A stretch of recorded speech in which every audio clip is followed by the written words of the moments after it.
Qui héritera si je n'ai pas prévu ma succession? Qui va hériter d'une succession? Donc on part du principe, premièrement, que le défunt n'a pris aucune disposition testamentaire ou n'a aucun contrat de mariage contenant des clauses spécifiques. Je rappelle quand même si ça va de soi, que pour hériter, il faut survivre au défunt, qu'il ne faut pas être frappé d'indignité. Et donc quand le défunt n'a rien prévu, on applique, c'est-à-dire le Code civil fixe des règles aussi bien pour la région flamande, bruxelloise que wallonne, ce qu'on appelle la dévolution légale. Donc la loi va établir une hiérarchie parmi les proches parents du défunt. Et donc va toujours privilégier premièrement les descendants, les enfants, et ensuite les parents les plus proches. Donc c'est-à-dire qu'on va classer tous les parents en fonction de leur place par rapport au défunt. Ligne directe ascendante, descendante, les collatéraux, donc ce sont par exemple les frères, les sœurs, les cousins, les oncles.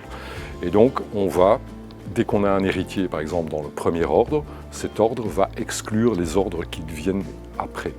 Dans ce premier ordre, on va retrouver qui? On va retrouver les descendants, donc à savoir tous les enfants, petits-enfants, arrière-petits-enfants, sans aucune limitation. Dans le deuxième ordre, on va retrouver les collatéraux privilégiés. Donc les collatéraux privilégiés sont les frères, les sœurs du défunt. Ces frères et sœurs du défunt peuvent venir en concours avec le parent du défunt, s'il est encore en vie. Et donc dans ce cas-là, on va répartir la succession dans les proportions suivantes, 1/4 pour le parent survivant et 3/4 à partager entre les frères et sœurs. Dans le troisième ordre, enfin, viennent les ascendants, donc les parents du défunt, grand-père, arrière-grand-père et ainsi de suite. Et dans le quatrième ordre arrivent enfin les collatéraux ordinaires. On entend par collatéraux ordinaires les oncles, tantes et ainsi de suite.